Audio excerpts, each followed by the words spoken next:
and welcome back. My name is Andrea Garish. I'll be your host for this session.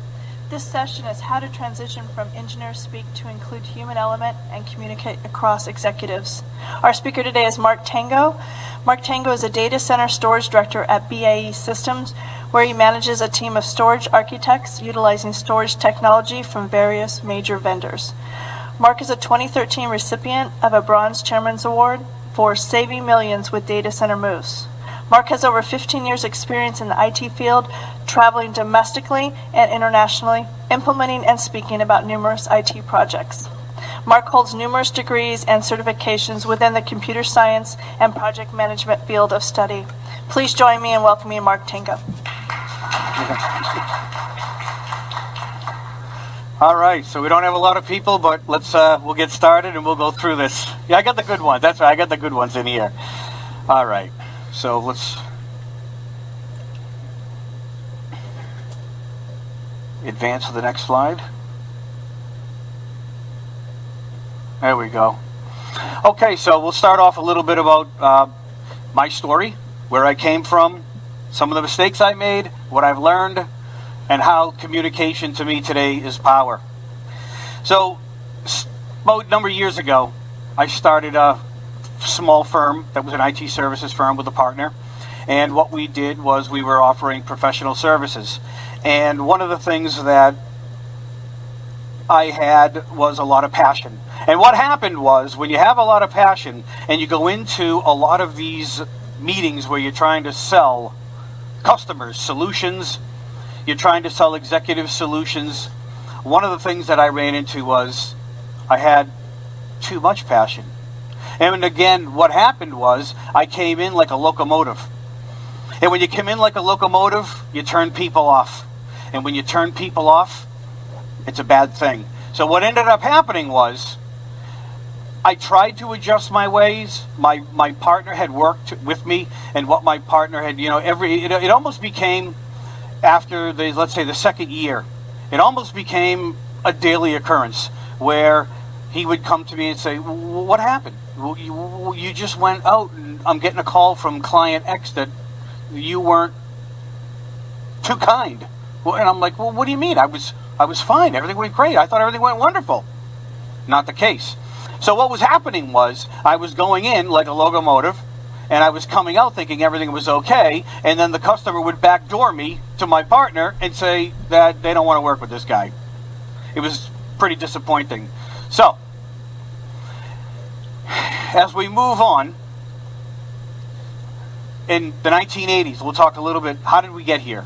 And this is kind of funny. As you guys know, in the 1980s, things weren't advanced. The technology was simple. Everything was really, the requirements were easy. Everything was easy. We just bought what we needed to get started, and we started to move along. As you remember the old days of running cable, making our own cables, plugging it into, who remembers the word concentrator? You'd plug it into the concentrator, not into a switch, even before hub days. Then we get into 1990s. Finance took over the task of running IT. And when finance did that, remember, finance took over IT because finance was basically using the majority of the computing power. So what they did was they were really driving the IT positioning. And what it really turned out to be is they were really, let's say, easy to work with, because finance, they really didn't know what the requirements were. And what they did was they relied on the IT guys to tell them what they needed. So it really wasn't too much of a fight. We were able to create a little bit of a presentation. This is what we need. This is why we need it. This is how much it costs. The money got allocated. Great. Then the 2000, internet arrives. Great. Everybody wants in. This was wonderful. No presentations needed. Simply, we would go out. I worked with, I can't tell you how many startups. We'd go out, boom. It was sale, sale, sale, sale, sale, sale, sale. No problem. You didn't even need a business case because everybody wanted in. It was wonderful. Money was flowing in, and the funny part about that is, of course, 2-3 years later, we were actually in the same companies that we sold the equipment to, repossessing it. So it's rather funny. However, now, as we come to the present time, You know, if you think about how the internet has changed, how we've gone up and that nobody really cared. We reached that peak of just go ahead and buy it. Then, as we started to slope down, now, as we're with the present, the cloud, SaaS, storage growth, everybody wants to move to the next phase. However, what does that present for us? Now, everything requires a business case justification. Everything requires a detailed capital budget. Everything requires a detailed, whether it's a deck, PowerPoint presentation, ROI. They require everything. It's not as easy as it used to be, where we could just walk in and say, this is what we need. Now, it's, why do we need it? Why do we need it? So here we go. So what happens is, as most of us, this is one of the problems that I had. I'd walk into meetings with clients and or with VPs and so on, and we'd start babbling away. We'd talk about 10G, this, that. We'd talk about servers. We'd talk about RAID 5, RAID 10. You need this storage. You need that. Well, I certainly knew what I was talking about. The guys that were sitting with me knew what we were talking about. But what I kept missing was the human element. Well, the folks that I was selling to, they're running businesses that are either law firms or they're running healthcare firms, whatever it may be. One of the things that I ran into was my engineers speak. And right here, in meetings with non-engineers, when one happens to have a problem, they expect everybody in the room to know. Interestingly enough, engineers somehow intrinsically know what each other, we know what each other are talking about. The moral of the story here is that what happens is the other people in the room don't know. They don't know. And what happens is everybody thinks, and this has happened to me many times until I learned, they look at you like this guy is in left field. Hence the call back to my partner. This guy's in left field. Because I was overpassionate, and I thought that, great, I would move right into the technical stuff and bombard them. Here's another one. Speed kills. And I'll tell you, it kills. And the reason why is when you're going through a presentation or you're going through something that needs to be discussed with finance people, VP people, folks that are your budgeting people from your presentation a little while ago. Your budgeting people. They don't know this is why we need this. They don't understand why we need this. And one of the things that happens with the engineers is they speak too fast. I know you're busy, but when you start speaking so fast and you start going through so many topics, we start to gloss over. Then the other big one here is you're providing way too much information. You're providing way too much information. We don't want all that information. If you can't tell me why we need this on 1 or 2 slides, I'm lost. I don't know why. Why do I need a deck that's 40 pages long? And then, of course, assuming.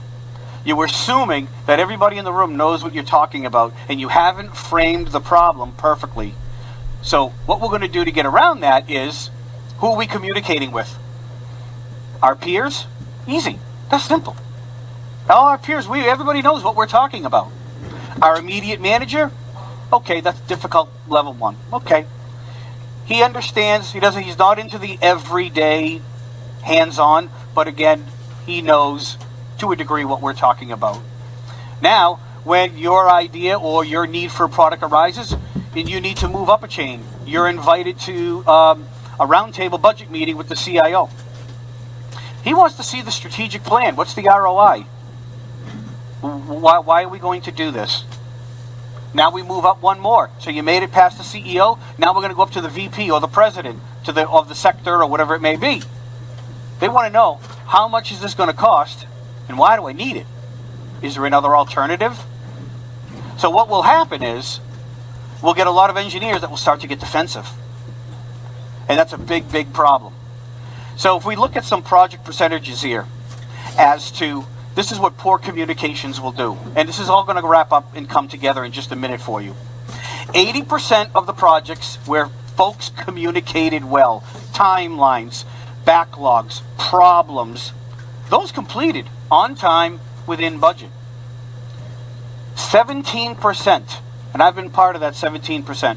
17% of those that you miscommunicated, people didn't understand what you meant, 17% will actually threaten the very existence of a company, meaning you'll put them out of business. You'll put them out of business. Or you will have a very, very serious threat where you will harm that company. Another one, great here, we just heard from a lot of the speakers, 45% of them over budget. How come every IT project is over budget? How come? How come IT budgets can't stay within budget? Why? You didn't communicate the requirements well enough. You didn't communicate the timelines properly. You didn't bring in the right people. Why are we over budget? Very simple. And then another one, complexity, 35%. As you heard with our last guys that were just in here, what was their problem? They underestimated the floor loading, the weight factor. Before you know it, they underestimated how complex that was. Now they had to quickly scramble to get that floor loading problem solved. And again, as you heard, for some of you that were in here, you heard him say, we'll never do that again. And one of the things that we're always going to look at when we build out a data center is, will the floor loading capacity be able to handle it? And there's a perfect example of your 35%. So here's another good one.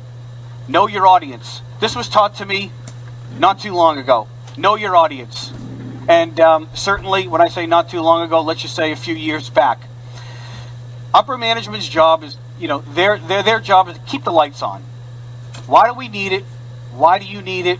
What's the benefit to the company? What challenge do we have? What types of folks are in the room? Are you presenting to other engineers, other department heads? Are you presenting to other folks that know what you're talking about? One of the key things here that I learned after certainly some of the failures that I went through was not understanding the social style of people. This was the biggest one here. When you master this, which is really easy, and I'll show you in a minute how to do that, you have your analyticals.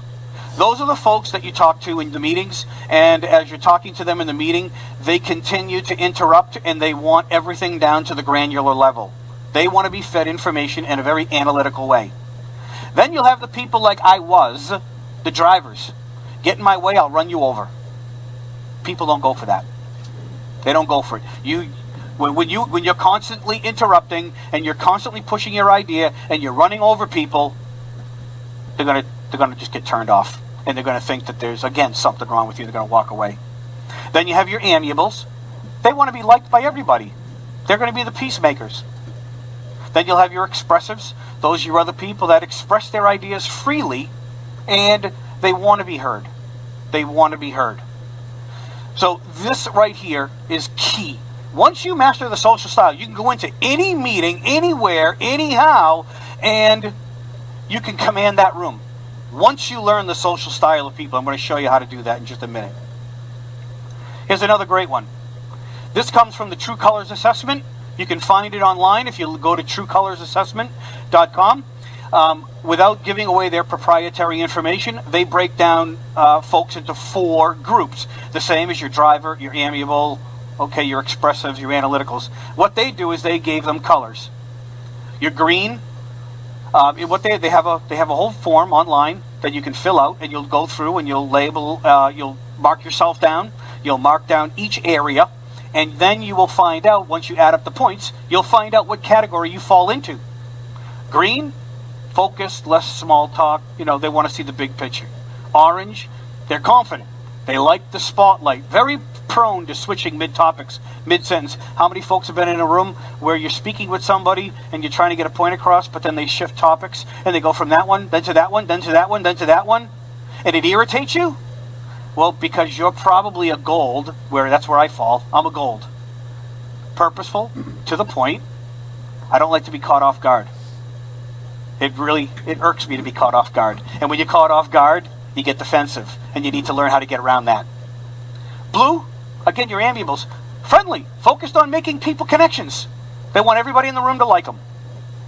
Okay? They're softer, and they want to avoid hurting feelings at all cost. Even when the project is $2 million behind budget, and we've got a backlog of equipment that still hasn't been installed. but they don't want to hurt anybody's feelings.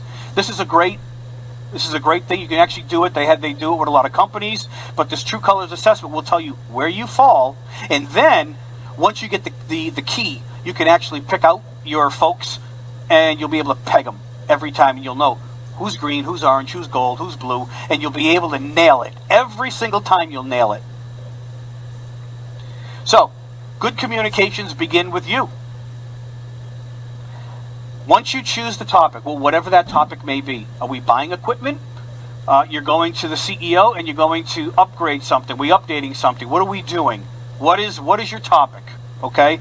So basically, once we choose our topic, okay, we certainly what we want to do is we want to if there's something that's happening where it's raising red flags, there's a problem. Get right to the point. Stay away from the doldrums. Don't build it up. So the topic selection is key. Okay. And we want upper management to quickly understand what the meeting's for and what do we need. Presentations. Now, when we make our presentations, you can have a couple of different styles. One, do not bring a 40-page deck to a executive management meeting. Don't do it. They will gloss right over.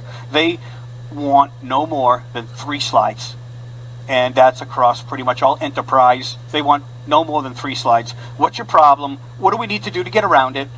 What do we need? And how are we going to solve it?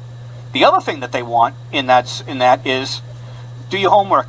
Don't walk into that meeting without having concrete evidence. You want to have factual data. You want to absolutely have the data you need. Again, don't dive into the details too deep. You want to have the homework because they're going to be prepared for what they're going to ask you. They're going to ask you a bunch of questions you didn't even think of. Be prepared with that data. You don't need to have it in your deck, but when they ask that question, oh, here it is. They ask another question, here it is. Should roll right off your tongue. You'll be able to move right through. And then, again, you're going to have to consent to, this was my hardest one to get by. Agree to disagree. You certainly have a great idea. You're dying to get it pushed through, and you'll stop at nothing to get it pushed through. However, you may think that your company's doing well. However, you may not understand their financial roadmap completely. So when you're looking to get that $60,000 blade center in, well, that wasn't in the financial roadmap. They were going to do an equipment refresh year 2, but you weren't in the loop for whatever reason. So, when we plan for success, we have our idea. And then we come up with what's our plan. What is our plan? Very simply, I showed you how to get that plan prepared. And again, how you're going to put that plan into action. So when we go to upper management, we can say, here's my idea. We have 8-year-old storage system. We're out of maintenance. That needs to be replaced, and it needs to be replaced in the next year. We're going to put together an RFP. Here's the budget that I want, and this is what it's going to cost me over time. Here's my ROI, and I have a number of points as to if we don't do this, here's the consequence.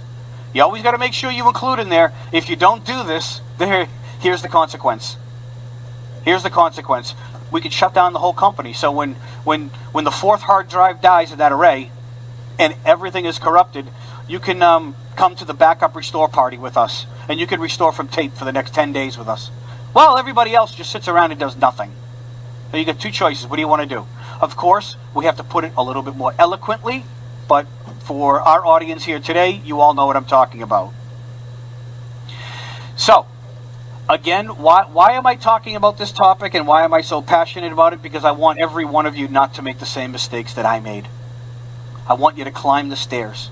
You can climb the stairs together. Again, it's very simple. We're going to follow the alphabet. A, B, C, D.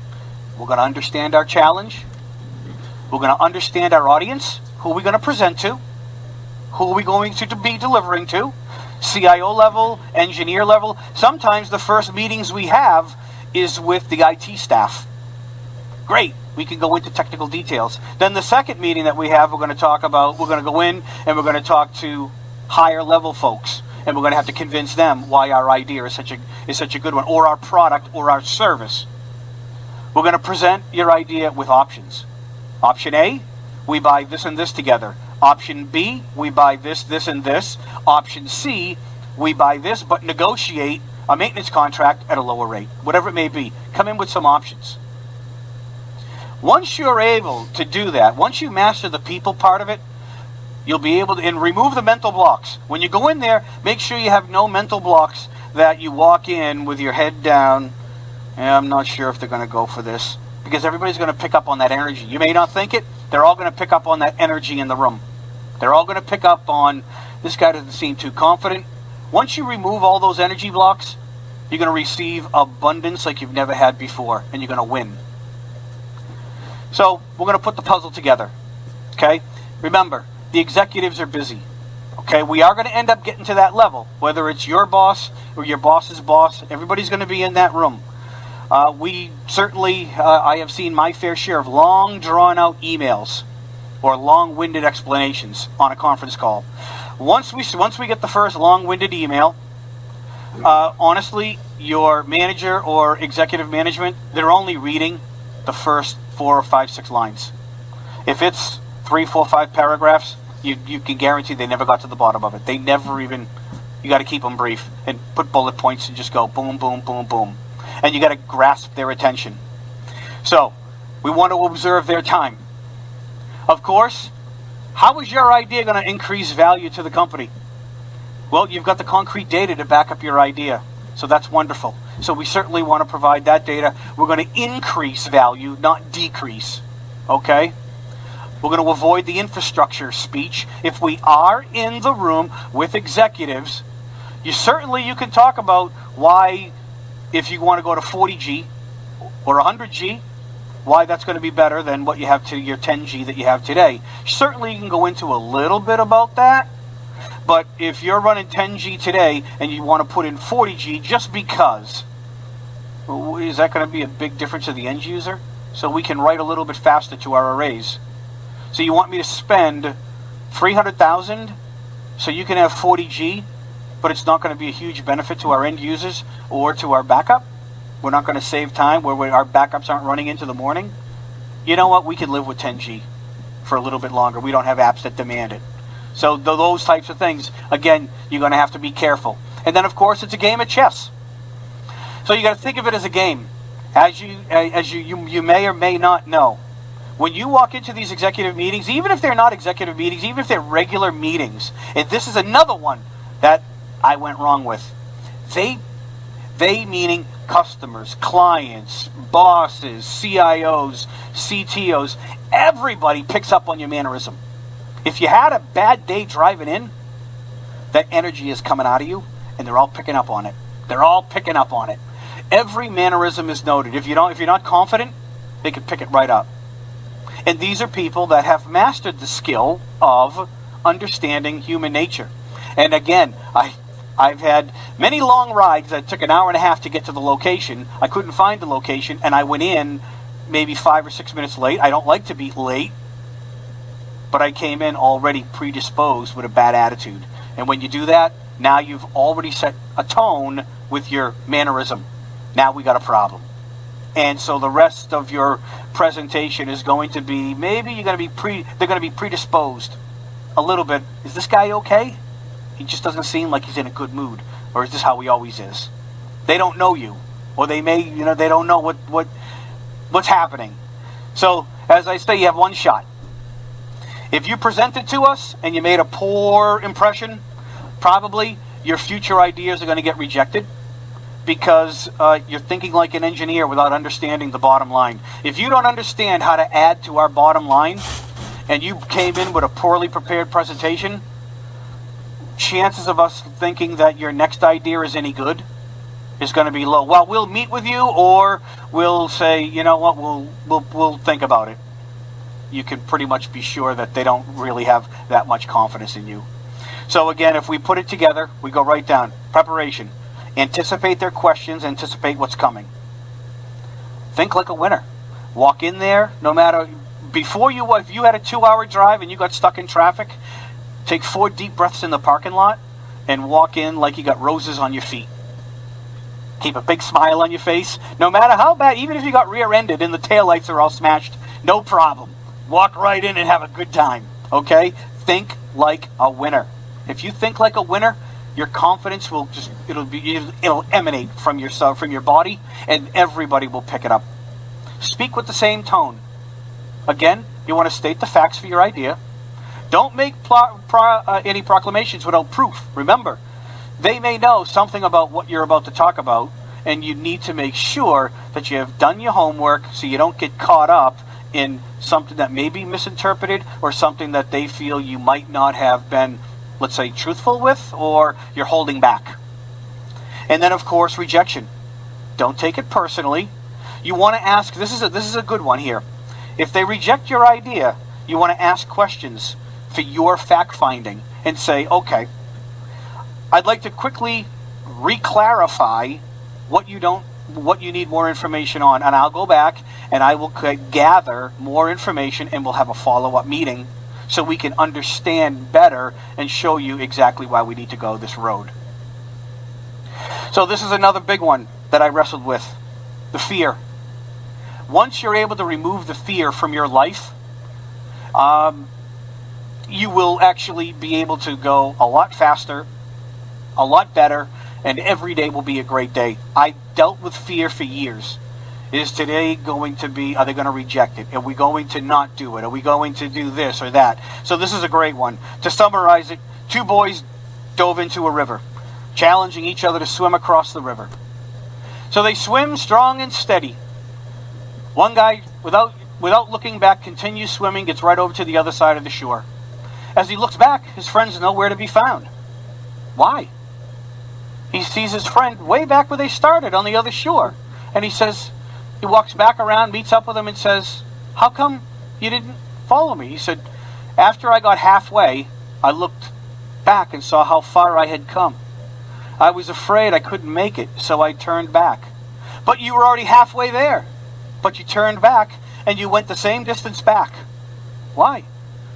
Because I only saw the shore coming close. The other guy said I only saw the shore coming closer and closer and closer.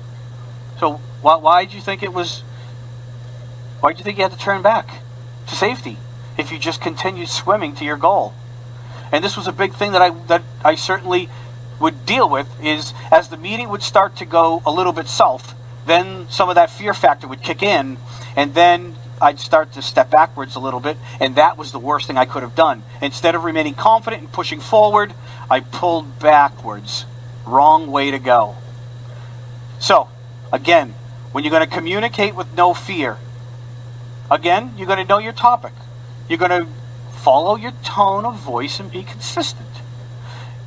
Another key one, you're going to make good eye contact. Good eye contact with the folks. They want to look you right in the eye, and they want to see that you're confident. And again, another one that I blew. Listen, listen, listen. I used to listen to only have a rebuttal. The second the person was done speaking, boom, I'd hit you right back with a rebuttal. That's not what people want to hear. They don't like that. They want to be heard. People want to be heard. They don't want you to listen so you can have an immediate rebuttal ready to go. And certainly, you want to try to accommodate everybody, where everybody wins. If you sense that it's starting to go south, you certainly want to make it so, how can we do this where everybody wins? And you're going to have to think about that in your head real quick. How can we make this so everybody is a winner? And if you have to give, I'll jump to the bottom for a second. If you have to, which you will find, if it's not that person's idea, then it's not an idea at all. You know what? If it's that important to you to get it through, and it has to be that person's idea, then you know what? That's okay too. We'll play a little game of emotional chess. While it's their idea, you're still the one that implemented it, you're still the one that sold it, you're still the one that supported it. So you still will get there. And a big one, you got to express gratitude. Now, as you saw today, you saw that presentation. Our keynote speaker today, John, what did he say? Gratitude, gratitude, gratitude. And unfortunately, over half of America today is missing gratitude. And without gratitude, you have nothing. And that was one piece that I was missing. I didn't have gratitude. I kept chasing the dollar, kept chasing the dollar, kept chasing the dollar. And no matter who was in my way, I'd run you over. Because I didn't care. Because I only wanted that. I wanted to get our solution in there and get that money. But I wasn't grateful for for the opportunity to even be there. I wasn't even grateful for being alive that day. It took a bit of a paradigm shift for me to get through that. If you're wrong, you're wrong. Admit it, move on. Something that took me a while to get used to. If you're wrong, you're wrong. If you get called out, you get called out. So be it. And then this is another good one. So as you're in that meeting, you're going to compliment others. Why, thank you for that. That's a great idea. Geez, we can add that in too. Oh, you want to do red cables for telecom, and you want to do blue cables for data, and you want to do yellow cables for edge. Great. That's a great idea. Where you already had in your head you wanted all blue cables. But you know what? Great. That's fine. That's a great idea. Sometimes we have to play a little bit of emotional chess. And you know what? It works. Okay, you're approved. Great. They love your idea. Everything's good. We're ready to move on. So what we'll do, as you folks all know, we're going to do the initial kickoff. We're going to get the team pumped. We're going to get everybody ready on board. We're going to set the ground rules for our meetings. We're going to provide accurate statuses. We're going to, use a PM wherever possible. Engineers don't make good PMs. You guys all know that. Try to get a PM wherever you possibly can. Communicate the milestones. This is really a big one. We want to communicate those milestones and publicize it. Hey, we're on budget, or we're under budget, and we're right on time. Everything's going along well. And get that message out to as many people as you can. Stop challenges and issues fast. And what we want to do is we want to call them challenges. We're going to try to teach everybody, stop using the word problems. Because when you walk in and say, Mr. Jones, we have a problem. First thing he's going to do is roll his eyes. No, we have a challenge. And even today with me, I'm trying to teach my guys to use the word challenges. Don't use the word problem. When I hear we have a problem, it comes back to the movie. Houston, we have a problem. You got to, and really, it's embedded in our mind. When we hear the word problem, we immediately think it's unsolvable. Or it's going to cost me a boatload of money. We have a challenge. How are we going to get around it? Such was the guys with the loading problem. They ran into a floor loading problem challenge. Wasn't a problem. It was a challenge. Did they solve it? Absolutely. But when we come at it with the word problem, this is where we really get into trouble. So again, communicate the successes. You always want to keep tooting your own horn. You want to, again, not yours, but the team. We want to toot that horn. Let them know how good we're doing. Let them know, look, we've got we've met our ROI numbers.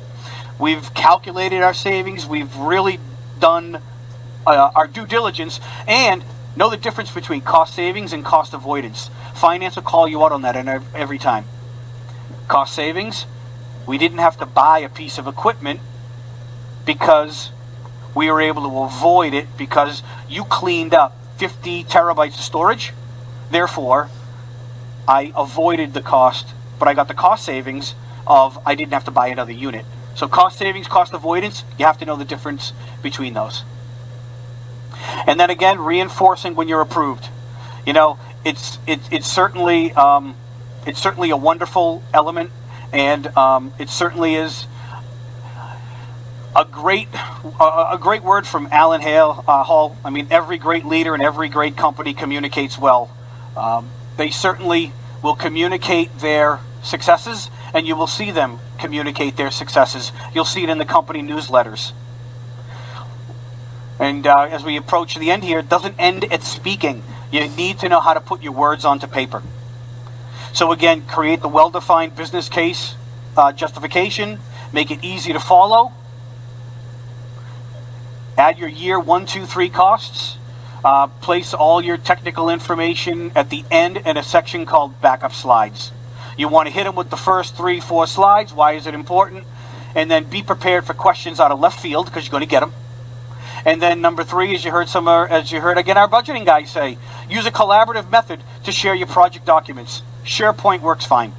That way everybody can go to SharePoint and they can go ahead and they can look it up, and whatever they need to know. Are we on budget? What's the project plan? How are we doing? Are we on track? And once that's there, you're in good shape. So remember, it doesn't end at speaking. So your ideas and your goals are yours once you get through this, okay? Remember, your idea will cost money, so why should we spend on it? Okay? Convince us, so we can see a better customer experience and better efficiency. We want to lay the foundation and build up, not down. And we want to make sure our vendors all have skin in the game. That's the big thing here. Make sure the vendors don't just buy it and then walk away. You want to make sure the vendor has skin in the game. So they're held responsible as well. If it fails, they're held responsible. And then realize your success, drive it forward, take away the fear, and you'll succeed all day long. And you'll avoid having to take handfuls of Advil every day, like I was. So what I did was, what we have is at the end of the presentation, we have little notepads. And this is our Think Like a Winner notepad. It's not for phone numbers. It's not for, you guys can have a bunch of them. Okay, we can give everybody a bunch of them. What you're going to do is whatever you write on these notepads is going to come to life if you follow these simple 3 steps: strategy, execution, success. Now when you guys get these, don't put phone numbers on them. Don't put a grocery list on them. These are for your goals. These are for your goals. You will succeed. You will do it. This is for you. So, you just communicated perfectly. Management trusts you. Now you're ready for the next challenge. You're going to unlock your potential because management said, wow, this guy communicated well. He did a wonderful job on this presentation. He did an excellent job on budgeting and running the project. We trust him. We're ready for the next one. A couple of resources for you. This was the big one here. The first one, How to Deal with Annoying People, from Bob Phillips and Kimberly Allen. This was a great book. Taught me the different sectors of people and how to break down people into those different segments. That was one of the hardest things for me to learn. And once I read that book, How to Deal with Annoying People, that really was the big one. Is I really, really had to master how to deal with what I thought was annoying when I was the one that was annoying. It was me that was annoying. I didn't know how to interact with people that had different traits other than myself. I didn't know how to interact with them. Once I read that book, I was like, wow. The Responsibility Virus, that's another great one.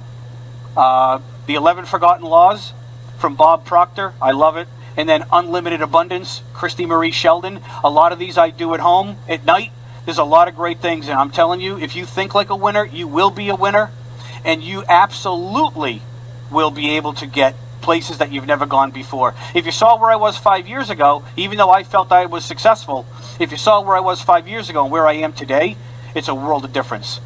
I know there's not a lot of us here. You can visit my website, Mark Tango Today. Anybody that wants to reach out to me, anybody that wants advice, anybody that wants to call me, email me, talk to me. Whatever you guys want to talk about, connect with me on LinkedIn. I am happy to chat with anybody. I wish there was more folks in here because I really think this is a great topic to cover. I'm sure a lot of folks will watch it, but please, you need anything, call me. I'm always around. Call me. My information's all there. So, with that said, if we have any questions, I'm more than happy to answer some. And we got 2 minutes and 46 seconds left, huh? So I mean, is there any questions or anybody have any comments? Anything about, where we're going? Yes, sir, in the back. Mark, would you back your slide up so that I could copy those books a little bit more, please? Where would you like me to go, sir? You are getting, these will be sent to you too. I don't know if you need them now, but anybody that registered when they came in, they're going to email you all the presentations. Oh, the books. Oh, my bad. I'm getting okay. There you go, right there. Sorry, my bad. Yeah, these were, I can't say it enough. How to deal with annoying people when I was the one that was annoying. Really, I was the one that was annoying. And I didn't know how to interact with the other people and I read it twice. You have a question? Yeah. So my question was actually, you're talking about the meetings and the different levels, talking to engineers, talking to CIOs, talking to CFOs, VPs, presidents.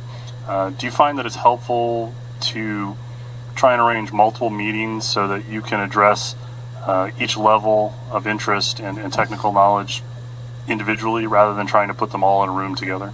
I do. So normally it'll start off with the idea from the engineering from, let's say, my team. Then it'll go up one level, get refined.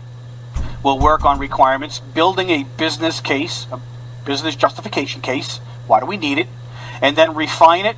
So before it ever makes it up to the third jump, It's been refined by several levels under because we got the one shot at the CIO. So we want to make sure that it's refined, and we're always going to show the value. We're going to show value, and why it should be added into this month's budget or this year's budget, whatever it may be. So you're absolutely right. Hone it. We do three sections of honing. So it shows up, and like once you get up to the budget guys that make the decisions, they're not going to sit for an hour with a technical presentation. Why do we need it? How's it going to make us money? How's it going to make us better, stronger as a company? Anybody else? All right. Well, great. I thank you all for coming. Like I said, I hope we had a little more people, but you know what? I'm sure everybody will watch it online, and have a great, wonderful rest of your day. Thanks.